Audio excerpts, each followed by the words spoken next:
Good afternoon, everybody. For the last time. Oh, no.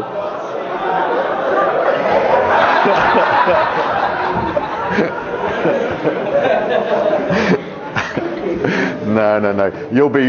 It'll be a great relief for you not to do statistics, I'm sure. Okay. Now, but today is quite a light relief, I think, today. So it's sort of puzzles and competitions and quizzes and things like that. So I got a number of different things. So let's start. Okay, with the first little competition. Now let's see this. So this is a hang on, what's happened here? New view, full screen. Where's full screen? Where's full screen? Oh, I just do F5. That should work, shouldn't it? Yeah, okay. Right, here's the first test. I've got 3 cards. This is Bayes from yesterday. Another example. I've got 3 cards. Nothing up my sleeve. All very honest. One with 2 red sides. One with 2 black sides. And one with a red side and a black side. Ooh, I know. It's not that good. I just stuck them together. Right, okay. I pick a card at random. So I'm not going to see which card. And I flip it and I show you a side. It's black. What's the probability the other side is black? So okay, I heard some different things there. We've got options. We got, a half. Who thinks it's a half? Yeah, people did. Yeah, some thought it's a half. Any other ideas? 1/4? 1/3? Anything else? Every suggestion. 2/5. That's not bad. Getting 2/5. We got every idea. So let's do that again. I'm going to pick a card at random. It's red. What's the probability the other side is red? Okay. It's not. It's the same as the other one. Yeah. It's not obvious, I don't think. Do people think? I mean, a lot of people probably said. I think people said a half was the first obvious thing. Okay. Now, but shall I tell you the right answer? How shall I do this? So how would you approach this problem from a Bayesian perspective? The answer is not a half. It's not a half. And we could do it. We could show. Let's do it. Let's see. Let's see how many times it's the same, and how many times it's different. Let's have a little competition. So I will. I do this, and it's red, and let's look at the other side, and that's red. So we got 1. It's the same, and I'll do it again, and it's black, and the other side is black. Magic. It's the same. I do it again. It's black, and the other side is red. Oh, one of them. Different. I do it again. Red, and the other side is red. There's more coming out the same than different. Black, and the other side is red. Well, not. Let's see. So, red, and the other side is red. It turns out, now why, can you see, there's more coming out the same than different. It's more likely to be the same than different. Can anyone explain why? This is quite difficult to explain, I think. I mean, do you get a sort of intuition that it's more likely to be the same than different? Yeah, it's actually twice as likely to be the same as different. It's 2/3 against 1/3. That it'll be the same colour. Now, is there anyone willing to try to explain why it should be 2/3? I think it's difficult. This is a Bayes problem, but it's difficult to do. Yeah, I don't blame you. I think, okay, let me think of how I might do it. I always start with the probability tree. Right, let's call these cards A, B, and C. A, B, and C. And A is 2 red. We call that red, red. And B is black, black. And C is red, black. And I'm picking the card at random. So there's a 1/3 chance of each one. So that's the first thing I do, is pick a card. And then I pick a side to show you at random. So then it's a bit like going, the next stage is which side to show. And there's a half chance that that's a red, so that's bound to be a red. And that's bound to be a black. And this has got a half chance of being red and a half chance of being black. Now, can anyone see where this is going? How would you do the next bit? Now I say, I've shown you it. Now we look at it, and I pick a card, and I look at it, and it's black. That means that it's one of these. It's one of those black sides. And it's equally likely to be that one, or that one. But if it's that one, the other side will be black. And if it's that one, the other side will be black. And it's only if it's that one that the other side will be red. So it's a 2/3 chance the other side will be black. Do people believe it?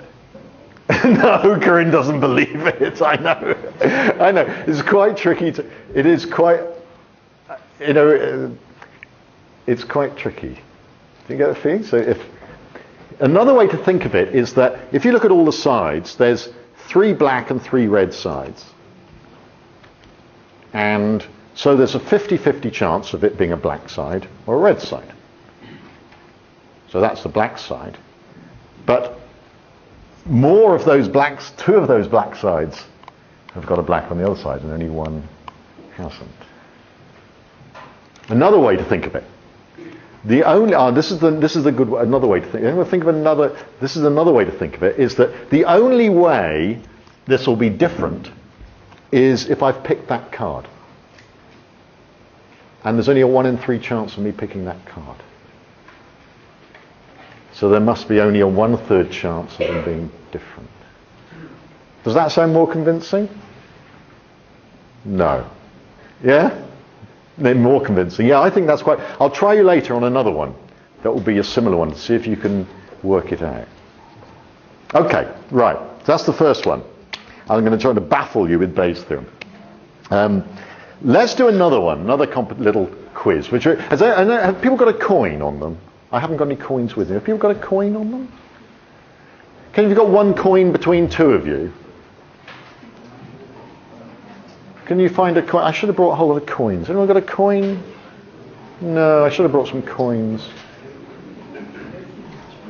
We've got a coin you can lend. Anyone lend a coin? What I want is one coin between 2 people. Have you got? Oh, I got some coins here. You want a coin? One coin between 2. Yeah, you got a coin? One coin between 2. Have you got a coin? Who needs a coin? Have you got one? You want one? Okay. Coin? You need a coin. Have you got a coin? Emil, you've got a coin? Anyway, okay.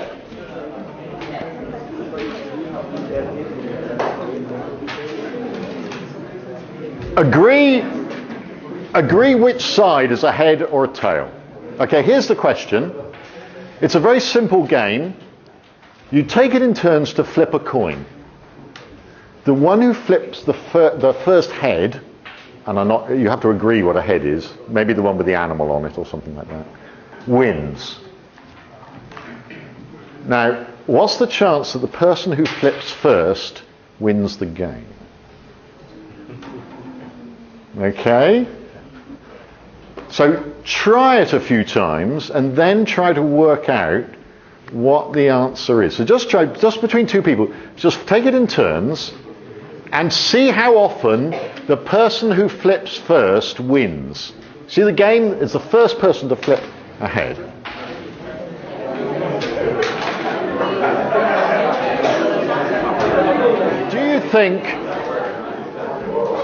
Do you think the person who flips first, do they have the advantage? No. Yes, you do. Yeah. Okay.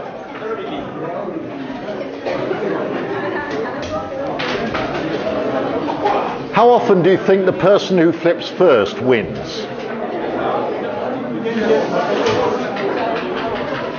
So Shush is right. Okay. The person who flips first, they've got a bigger chance of winning, do they? No? They should do. Yeah. Because they can win on the first go. And the other one can't. Okay. So what do you think the chance is of the first person winning? The first person has the... No, half... It should be... They got a half chance of winning on the first flip. So it must be greater than that. What do you think it is? And can you think of how you would solve that to work out what the probability is? It is greater than half. The first person has an advantage. How do you think you would solve that? Have a little think. I know how I would do it. I'm sure there's lots of other ways to do it. How do you think you would solve? Any guesses, first of all? What's the intuition? What's the intuition? What do you feel? It's greater than a half. What could it be? Yeah, 3/4 is that's one that quite a lot of people say. What about another one? What else? Another feeling it might be. 3/4 does seem that's got a kind of feel to it. What about any other intuitions? I mean, if I counted, we could keep score of how many times, but we won't. We haven't got time to do that. 2/3, yeah. 2/3 is the other one. That's usually the two suggestions. Okay, have you any idea how you would try to work out? One of these is right, one of these is right. Which one is right? Sorry? No, one of these is right. No, don't just take the average. Just guess. Yeah. No, we're supposed to be mathematicians, we're supposed to work it out. But one of those is right. Sorry? 2/3. Well, who votes for this one? Yeah, okay. Who votes for this one? Nobody votes. Okay. So, now, okay, shall I... Let's like the other one. I always think it's useful to draw a probability tree. So start off by saying, okay, the first flip, if it's heads...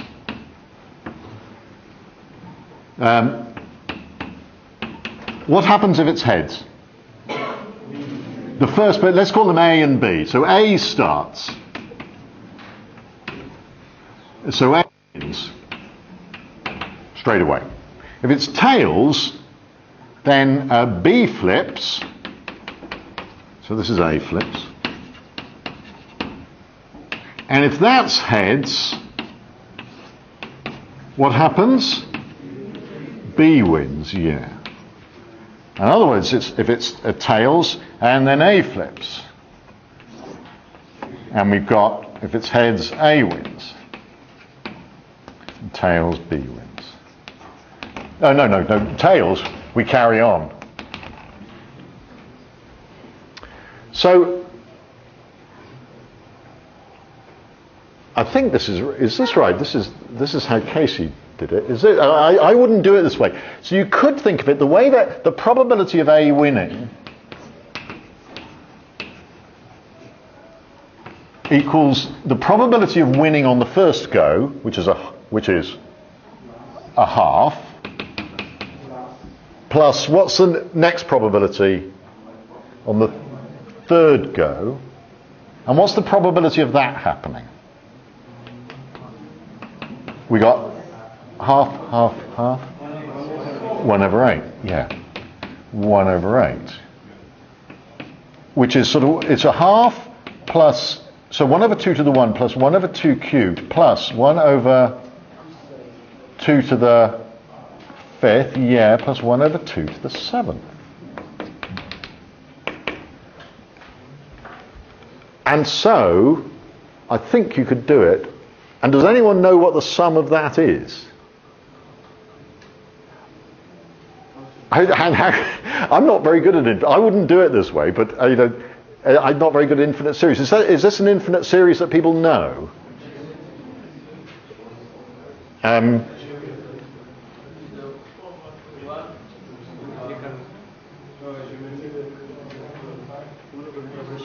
Oh, I know what you could do. How would you solve this? How would you solve that? If you call that P. 2, it can't be 2. No, it's got to be less than 1.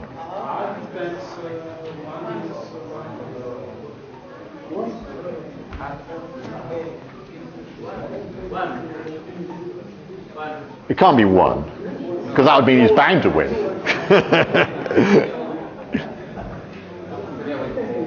3 over 4, you think? No, I don't. It should be. It should come to this. 2 over 3. How do you know this is 2 over 3? Did anybody? Sorry? How do you solve it? So do you want to do it? Do you want to try have a go? Do you want to have a go?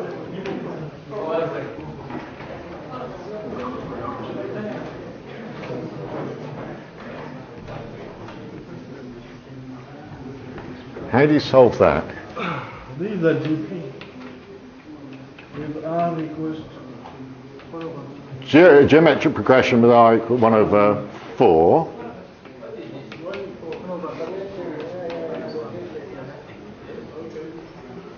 These are geometric progression, geometric series whose ratio is 1 over 4. And therefore summation to infinity is given by A, where A is the first term,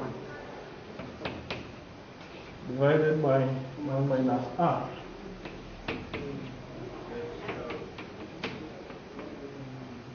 Four over 3. Wonderful. Thank you very much. Hooray! Round of applause. Yeah. Cool. No, excellent. Right. So you do it as a geometric series and you get 2/3. Very nice. Shall I show another way to do it, which I quite like? This is a sneaky way to do it. Because if you don't like infinite series, is that okay for people? Is that all right? Are people convinced it's 2/3? Yeah, we agree it's 2/3 chance. Another way to do it is to say, let's this to be P. Now, this is the probability of P winning. Now, there's 2 ways P can win. There's a half chance of him winning immediately. Plus. Now, and a half chance of the probability of him winning down here. Of the probability of A winning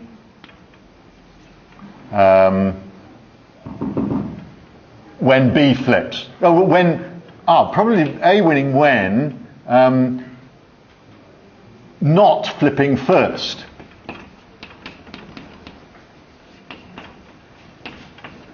Because now we want the probability of A winning when B is flipping first.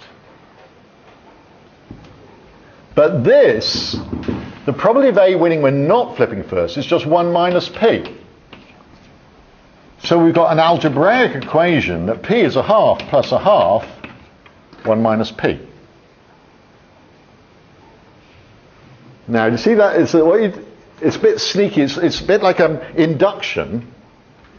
And it's realizing that this is just like,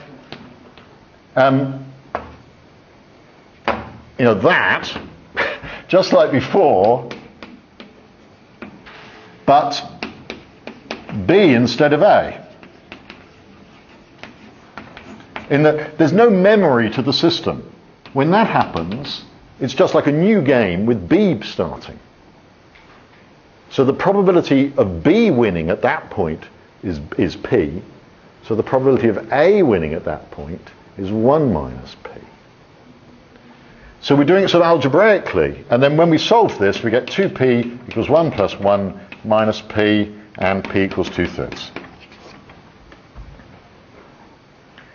So what do people think? Do people find that convincing, or do they prefer an infinite series?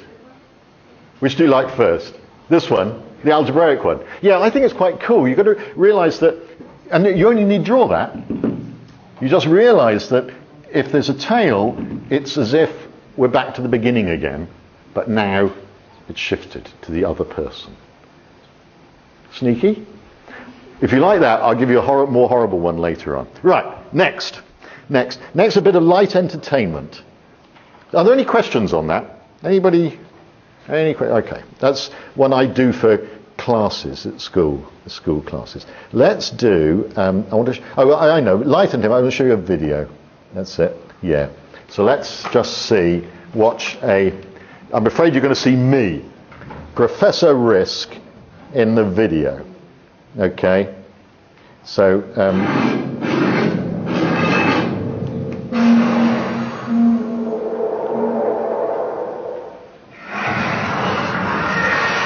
Cambridge Ideas, transforming tomorrow. should we turn the lights down a bit? Every morning when I wake up, I don't know if I'm going to survive the day. Oh. I must be really cautious. That is another part of me that I'd like to do. So I'll wind that back a bit. Okay, this is me getting up. When I wake up. Okay.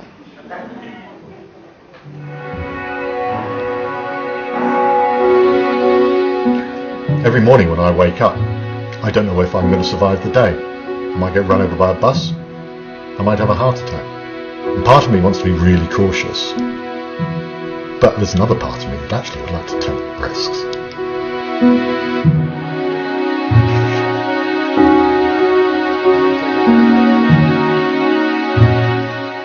My name's David Spiegelhalter. I'm a professor of the public understanding of risk.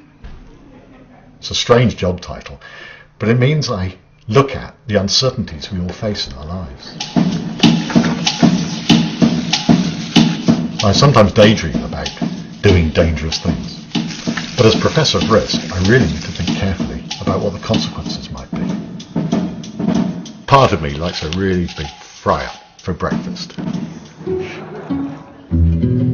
But the cautious part of me would sit down to a really nice, sort of healthy bowl of porridge.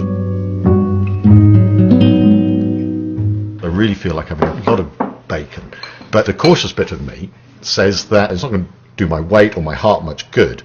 And also, I know from recent work that it's going to increase my risk of bowel cancer if I eat a bacon sandwich every day.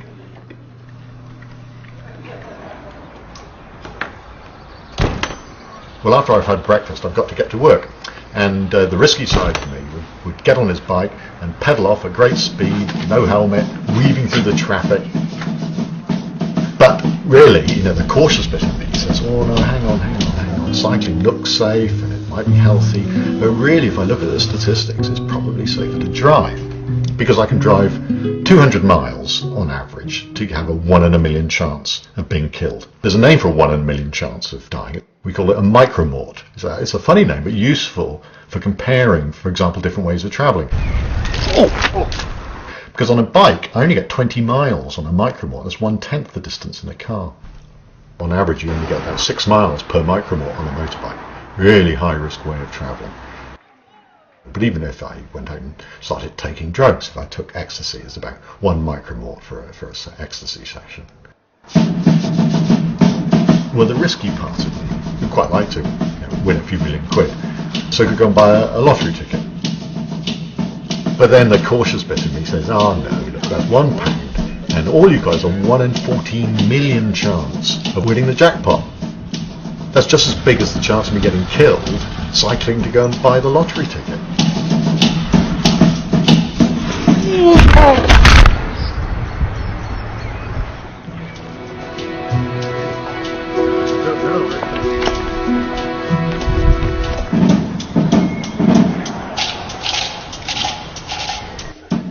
Well, there are risks associated with the workplace. If you've got a low-paid job, and in particular if it's a job that's stressful, and if you're not in control of your working environment, then there's been shown to be increased risks to your health. We do need that report very soon indeed, particularly heart disease. I've got a nice, well-paid professor's job in Cambridge, and I can control how I work, so I'm in a fairly low-risk situation. When I'm at work, I study survival, how long people are going to live, and I can see the statistics. And I know that for 55-year-old men like me, out of 100 of those, 9 are going to die before they're 65. And it's very worrying. When I start looking at these decisions that I have to take every day, I find that sometimes the cautious side wins and sometimes the risk-taking side wins. When I look carefully at the risks of eating a big bacon sandwich every day, then I can see that it's going to increase the chances of me getting bowel cancer. Out of 100 ways in which things might turn out in the future, in about 5 of them I'm going to have bowel cancer. And that would go up to 6 if I were to eat a big bacon sandwich every day. I think that harm is not large enough to stop me eating bacon. I'm not going to give it up. Now, the cautious me would choose to drive to work. But in fact, the cycle for me is such a pleasure that I choose to cycle. I choose to take that extra risk.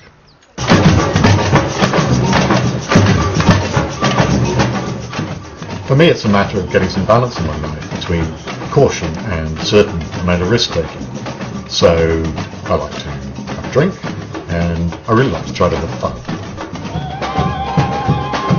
One of the things I do is play in a samba band, a particular risk to my life in that I don't know what anyone's going to think of me doing it. Being English, of course, I'm more worried about being embarrassed than dying. I'm a professor of risk, and so it's my job to think about these things. And I've come to the conclusion that one of the biggest risks is being too cautious. I always think of myself as a professor of risk encouragement.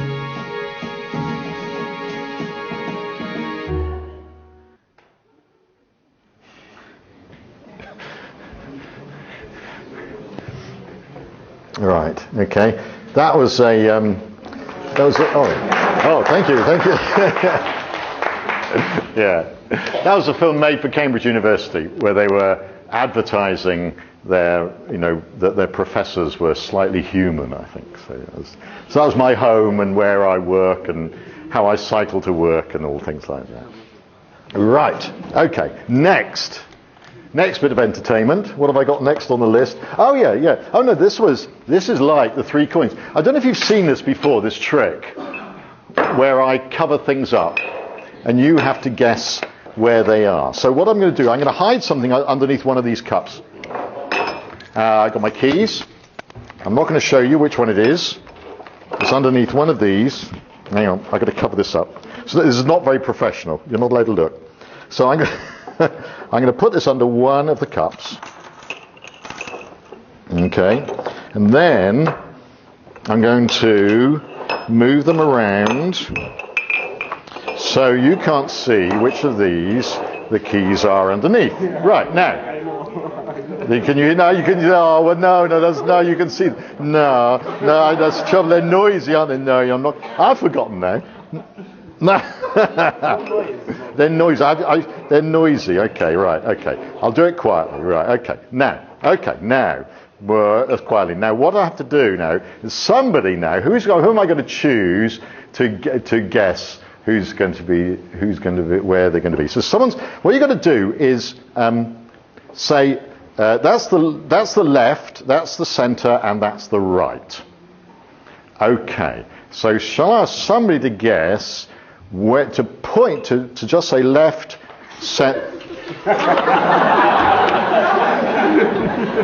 I must have moved them, mustn't I? I should have used something quieter. That was a great mistake. What? I'll use chalk. Yeah, I'll use chalk. That'll be quiet. Okay, chalk. Yeah, okay.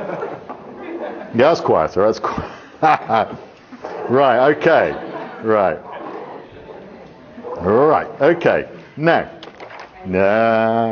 who's going to guess? Malala, come on. Say left, centre, or right. Centre. Okay, I'm not going to tell you whether that's right or not. What I'm going to do is to just say that's not it. Now, do you want to change? You want to stay? You still say it's the centre. So your strategy is to stick. Okay, and you are right. Hey, you win a prize. Right. Okay, let's try that again and see what somebody else wants to do. So we're going to move them around again. And we're going to move them around again and not... Actually, I've forgotten. hang on. Right, okay. And we're going to move them around. Okay, now. Let's have another go. Let's have another go. Let's see what we're doing. Okay, Ibrahim. Left, right, or centre? Left. Okay, now you said that one. I'm going to show that hasn't got it. It wasn't under the centre. Do you want to change? Yeah, right. You want to change? Yes, you got it right. Well done. Okay. Now, we got two different strategies then. Ibrahim changed and Malala didn't change. Who did the right thing? Should you stick or should you change? So who thinks you should stick? Yeah, okay. And who thinks you should change? Yeah, about 50-50.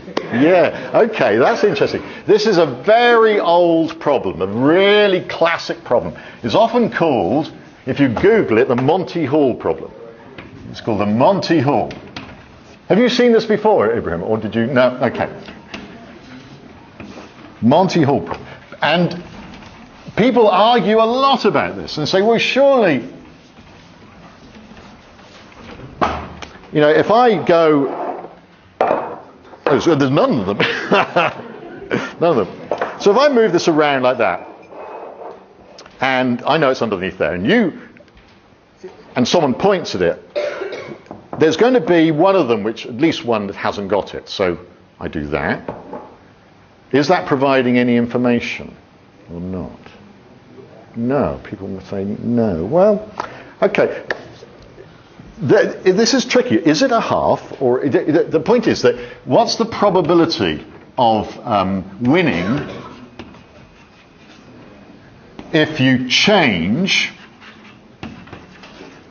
equals, and the probability of winning if you stick.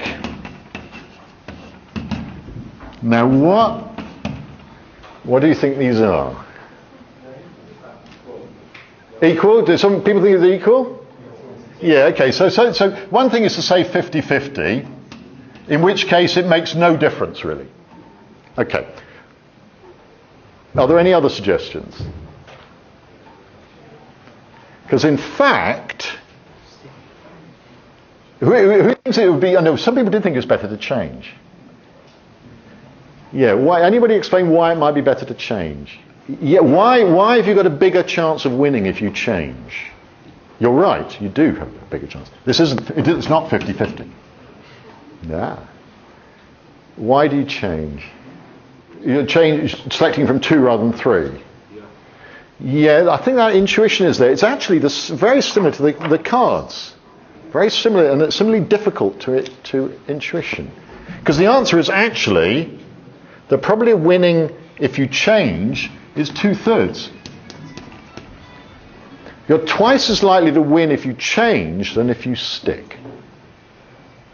Now, do people think that's intuitive? Find that intuitive? No, it's quite difficult, isn't it? It's a really simple problem, but people have real trouble. You should always change. You should always change. You're twice as likely to win if you change. And there's lots of ways you can try to explain that. the only way, there's two things. Now let's pretend there are 100 cups. 100. And one of them was the winner. One of them's got a winner, you don't know. And I say to you, point at one of these, and you point at that one. And I then take away all of them, except the one you pointed at and the one with the actual cup.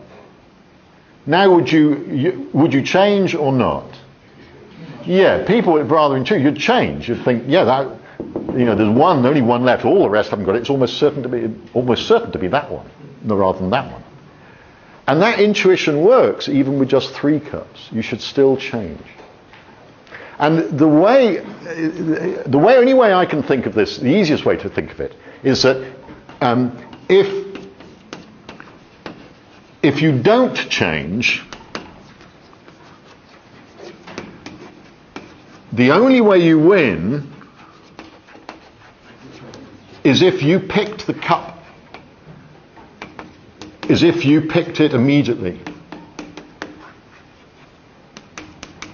And that's only got probability 1/3, that you pick the right one straight away. So if you don't change, that's the only way you're going to win.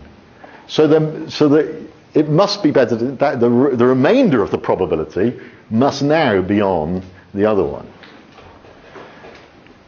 Yeah, if you're interested, just Google this. You'll find endless discussions and debates and things. It's a really tricky idea. And you can do the whole maths of this using Bayes' theorem. I've done it sort of quite intuitively. You can do all this using Bayes' theorem, but I won't do that. And I won't even set it as an assignment. If you have a strategy, you've decided in this game, I'm always going to switch, I'm always going to change, then you will lose if you point at that one. Because if you point at the right one, I will take one of these, you'll switch, and you won't win.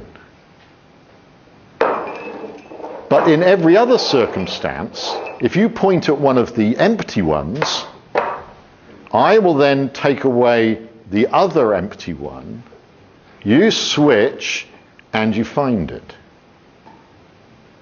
So if you always switch, you've only lost, you do lose if you point at that one straight away. So, yeah, it's funny, this is the only way I can understand it. But there are many other ways to do it, yeah. It's really difficult. It's not 50-50. Yeah. Have you convinced yourself? Yeah, you don't believe it. No, you're quite right. It's very reasonable not to believe it. It's not magic. It really is not magic. Switch or not, yeah. And you should switch. Yeah. Okay, let's have another quiz. You need a piece of paper with this. I want to do a thing like yesterday. Now, yesterday I got you to estimate quantities, and some of you did not do very well. Some of you did very badly. And your problem with, so now I'm going to go back and try to train you not to be overconfident. You've got to admit you don't know. Okay, this is what I'm going to do. I'm going to ask you a set of questions. And they're yes, no, they're questions. They're not about estimating the size of things. It's either A or B is the answer. And you've got to say whether you think A or B is the right answer.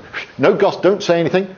And write down which one you think is your best guess. But then say how confident you are with your answer. So if you're absolutely certain, say 10 out of 10. If you haven't got a clue, say 5 out of 10.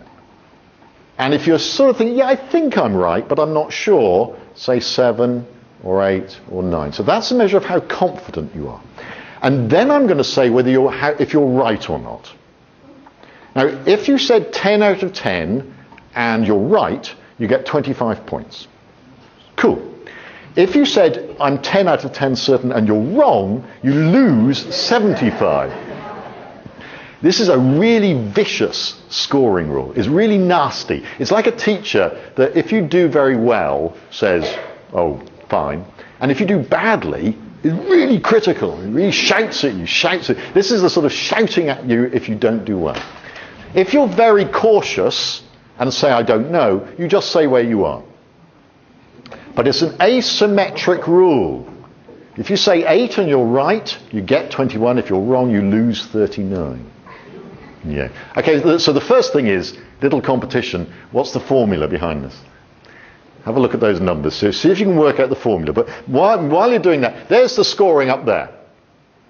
Okay, let's have a go.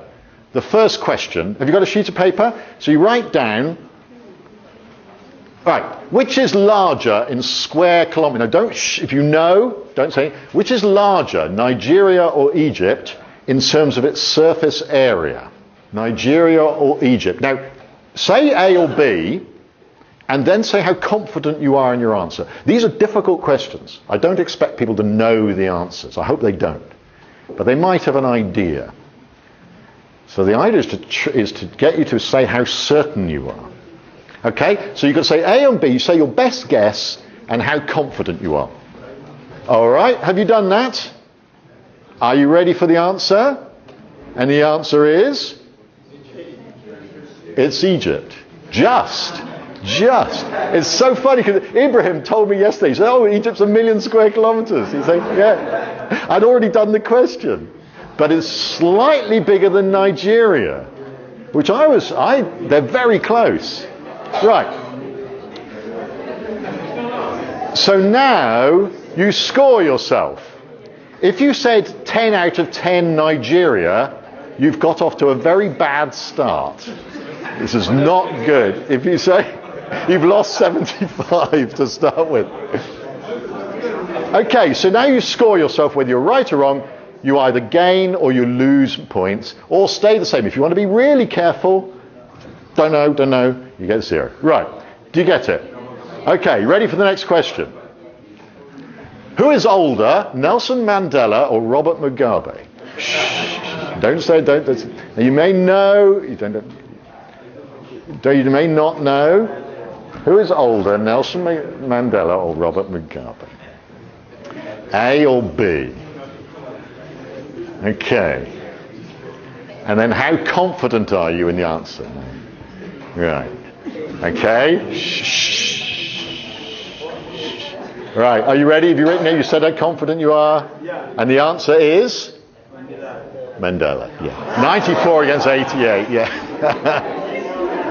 Yeah. Okay. Are you ready for the next one? If you could have already be minus 150, but if you don't really, yeah. So that's how bad you could be, right? All right, you ready for the next one? Which is closer to Cape Town by car on Google Maps? Johannesburg or Durban? Which is the closest one to drive to?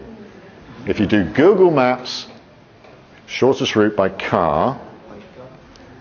Which is closer to Cape Town, Johannesburg or Durban? These are all difficult questions. You know, these are not supposed to be easy at all. All right.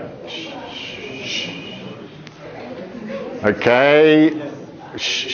Right. Have you got an answer? You said how confident you are, and the answer is? No, it's not. I was amazed. It's because the road to Durban is really wiggly. I was amazed about that. Now you can check it. Yeah.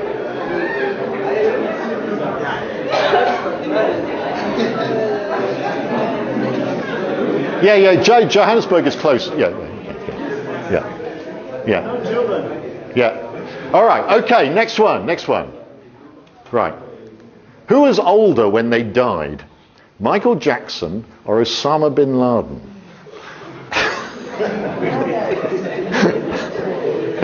Who was older when they died? I was going to do who died most recently, but I thought that was too easy. I thought that was a bit easy. Who was older when they died? Michael Jackson or Osama bin Laden?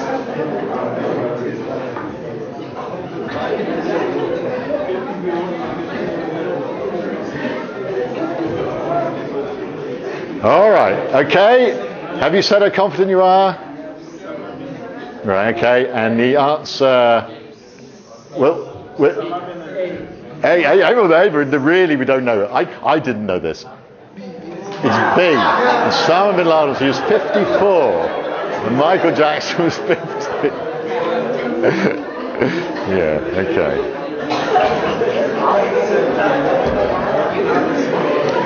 Okay.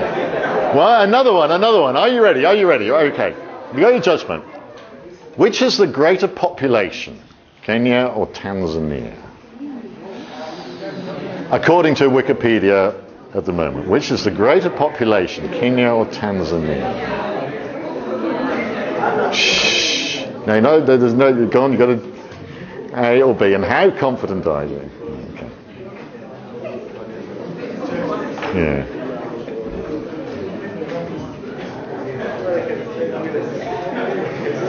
Okay, and the answer is? Everyone thinks Kenya. No, it's Tanzania. Yeah, I thought yeah, okay. All right. Now, the point about these questions is you can ask these questions about absolutely anything. So I've just been looking around. I want to do another one. Okay, let's do one. Let's do another one. Who is taller? A, Yay, or B, David? Who is taller? Sorry, him from Berlin. Him. No, you can't stand. No, no. Please stand up. That's cheap. You've got to guess from them sitting down. David, or Yay? I don't know. David, you put your hands up. Put your hands up anyway. There. Okay. Who is taller? No, just guess. A or B? And how confident are you? I don't know. Shh. No, fill it in. Guess. And then get your answer and say how confident you are. Are you absolutely certain? We're going to have to test this, aren't we? So I think. Okay. And the answer is, I don't know. David, can you come out? Okay, stand up. Come over, come out. I don't know. Is it B? He's got shoes on. I think it's B. Yeah. Oh. But he's no, he's got shoes off. It's very close. It's so close. This is really. Come on, shoes off. This is really close. No, come on. No, who's right? There's a lot of money on David here. Everyone's betting on David. Oh, no, come on. No, it's David. B is the answer. That's right. You've done 6 questions. Have you scored yourself? Can you add up your points? This is not part of the assignment. You won't be tested on this. And I won't take in your points. This is just to illustrate an example. You add up your points. All right then. Who did really well? Did anyone get more than 100 points? No. Did anyone get? Oh, what did you get? Did anyone get? Anyone get more than? Yeah, no, I'm sure people got minus. 120? Really? 125? That's fantastic. A real prize. So, okay, this is amazing. So, anyone get more than 80? Oh, bro. More than 70? Yeah, more than 60? Yes, more than 50? Okay. Now, these people who are getting these points are actually they're either very lucky or they actually sort of know things. Right, okay. Are there people who were quite cautious and stayed around here and got sort of near zero, low marks and things like that? Yes, there's a cautious person. Now, for people who do that, who stay around here, those are people who don't know things but actually know they don't know things, acknowledge things. Now, yeah, there is a third type of person, and now we're going to find out about them. Who got a really low mark? Who got? Any of you already get below minus 200? Or no? Anyone get minus? Do you get below minus 100? Anyone get below minus 100? No? Hey, Casey! Hey, David! Now, people got below minus 50? Oh, yes, quite a lot. Yes, yeah. Oh, no, it's not bad on minus 50. And other people in between. Okay, now, people who got really low marks, these are people who don't know anything, but think they do.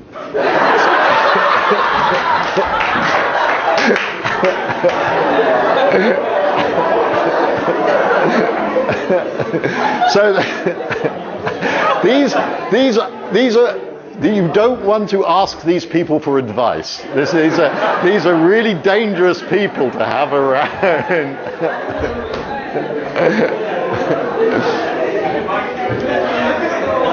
So this is a genuine thing people use they use these types of quizzes to try to find out about these experts who think they know things and in fact don't, because they're overconfident. So what both yesterday's and today's is to try to is to stop people being overconfident. So if they don't know, to admit you don't know. But that's okay. So these are very easy quizzes to do. You can make them up. I do them with school children all the time. It's great, and adults and everybody, because they're really good and quite difficult. Okay. What's the function? What's the function for that number? Algebraic function for those numbers. This sequence. If you go down that sequence, what's the formula for that sequence? So you're going minus 75, minus 56. Anybody got it?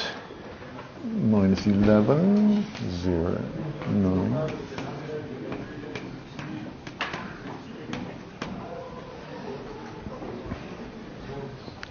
Anybody got it? Yeah, there's some patterns in there if you add them up. Anybody see the pattern? What happens if you work backwards from that number? No. Oh, the difference is, yes, the difference is 1, 3, 5, 7, 9, 11. Very good. And so what's this?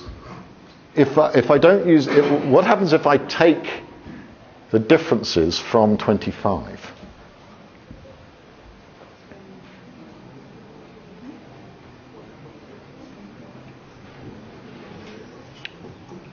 See the pattern? Sorry?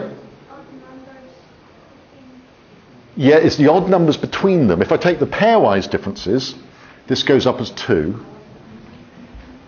So you could say that x I plus 1 minus xi is an odd number.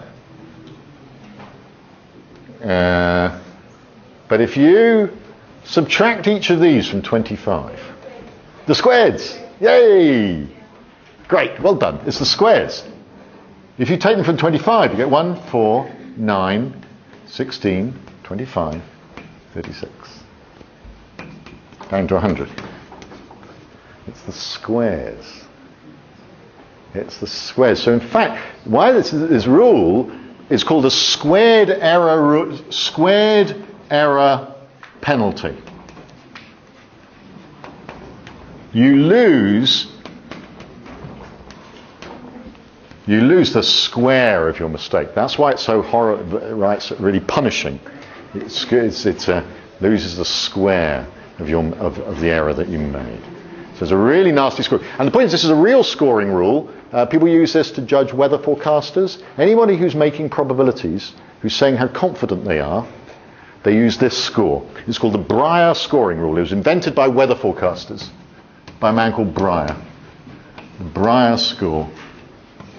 And it's used to evaluate anybody who's giving probabilities to things, to see how good they are, how good their probability. Because that's what I was doing, is checking how good your probabilities were, your judgments. Right.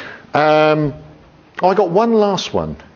Yes, I will. I'll set this, and then we could then just sort of stop and go upstairs and carry on with the assignment. But I will set this partly because I don't know. Okay, this is one that this is one final one. Okay, here's another one. Okay. Ahem. Now, a king has 3 sons called A, B, and C. Those are very unimaginative names. I don't know. Arnold. Anyway, A, B, and C. And he wants to give each son an equal chance of inheriting. So he decides on this rule. He's going to flip a coin until the first time that you get either 2 heads or 2 tails in a row. So the first time there's 2 things in a row. If 2 heads comes up first after an even number of throws, in other words, the second head comes up on the 2nd, 4th, or 6th one, then A will be king. If 2 tails comes up first after an even number of throws, then B will be king. Otherwise, C will be king. So whether it's 2 heads or 2 tails comes up after an odd number of throws, C will be king. Are they all equally likely to inherit? And why? What's the intuition? What's your intuition on this? What's your intuition about C's chances? That they're higher or lower than the others? Higher than the others. Yeah, maybe because he seems to have more ways. Either it's heads or tails. So the intuition is not good here at all. All these problems today are ones where the intuition is bad. Where my intuition is terrible. I look at that and I have no idea of the answer. I don't have any. It's not like other mathematical problems where sometimes you can look at them and see. Some of the geometric ones, yes, you can see it. I can't see that at all. I have no intuition. So are they all equally likely to inherit? And shall I tell you, the answer is, yes, they are. These have got all equal 1/3 chance of happening, of winning. Now, how do you prove it?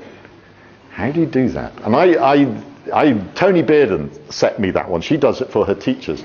You could test it amongst yourselves. Just try flipping a coin, and 1 in 3 times these things will come up first.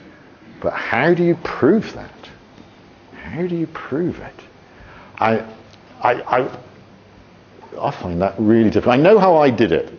I convinced myself, but I don't know if it's the best way. You could, again, this sort of infinite series, it could go on forever. It's like an infinite series of some kind. Or you could try, I drew a probability tree. So have a little think about how you might do that. Okay, can I just show what I think, what I tried? Should I just have a go? Well, I thought, if you look at, throwing the first 2 throws, and you assumed at the beginning the probabilities were A, B, PA, PB, and BC. If the first 2 flips are ahead, what happens? Head, head. No, A. Because on the second one, the second 2 heads on the second one, so A inherits. And if it goes 2 tails, B inherits. Each of these with a half. And if it's tail, head, tail, or tail, head,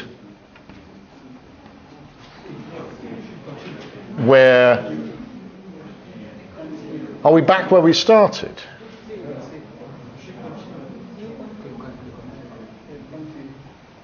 Or maybe we would continue head, tail, and then it would be C, and then that would be on the third flip,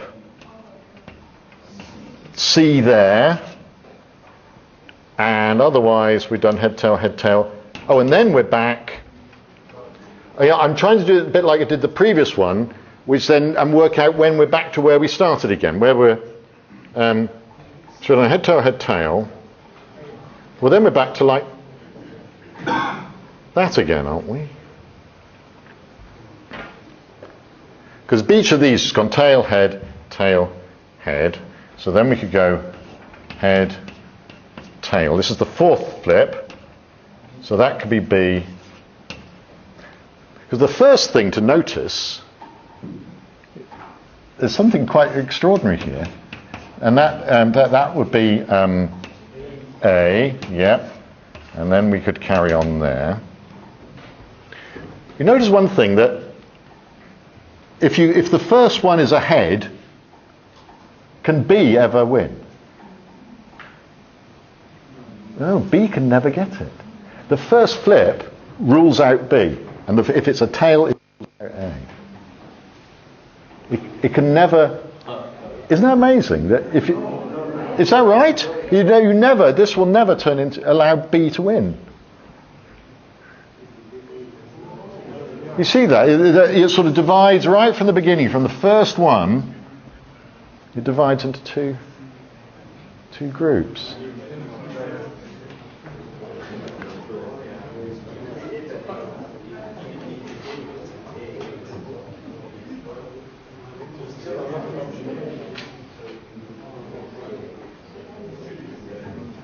Yeah.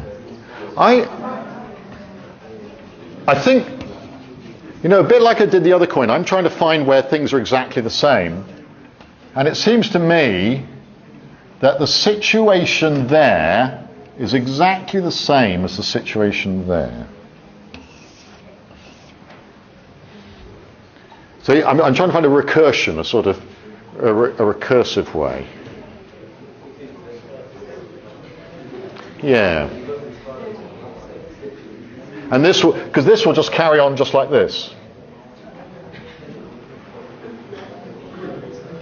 I think this is exactly the same point as here.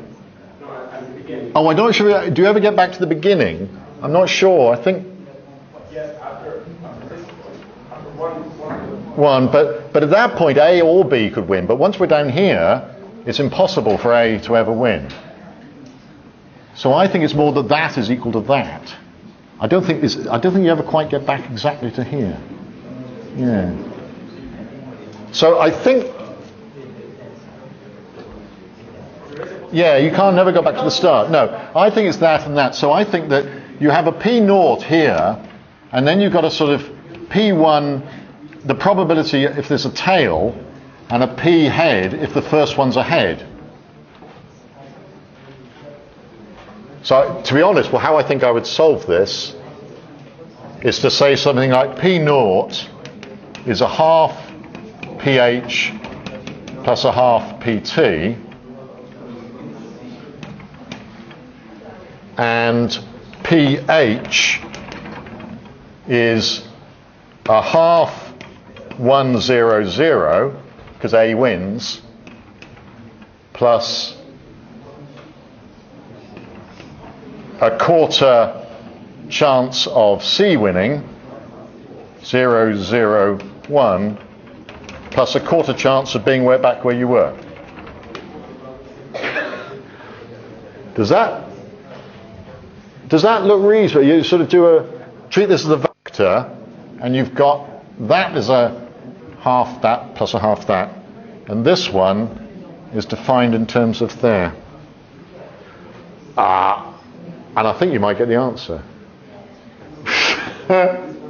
So I'm not being very good here, because I'm not quite clear of the best way to do this, whether this is the best way to do it. So, I'm defining that in terms of since these are the same, looking at that. Any other ideas? It's all, but conditional on getting here, the probability must sort of be the same as being here. Now, you're right that the actual probability of winning after 6 flips is much lower than the probability of winning after 2. But we're sort of trying to add those up. You're right, yeah, you're adding up smaller terms all the time, a bit like that series we had before. Well, I think I shall leave that as an open problem. Hey, oh, we've got an idea. Right. Oh, that's brilliant. So it's up here, it's 2/3 chance of A and 1/3 chance of C. And down here, it's 2/3 chance of B and 1/3 chance of C. And when you average them, you get a third. I think that's right. This is the same. Each of these is the same. Well, is it each the same? Yeah, once you're here, each of those is the same as the other one. And this is the half. So you've got a half chance of playing this game. That's it. You've got a half chance of A and C playing the game, but where they're racing for two things rather than one thing. And a half chance of B and C being the first one to get 2 of a kind. Oh, that's so clever. There you are. I think I'll do a round of applause for that one. Yeah. You do need to have done the previous problem. That's wonderful. Okay, right. We'll stop there. That's really good. So thank you all very much. We'll go up to the class. But first of all, can I just say, I know I said yesterday, I gave my thanks very much for the lovely card. But I really want to say again that it's been an absolute pleasure and a privilege teaching you, and I have learnt so much. And I wanted to come back and do this again, and I'm afraid you were the guinea pigs. So I hope for the next group it'll be a bit better. So thank you very much indeed.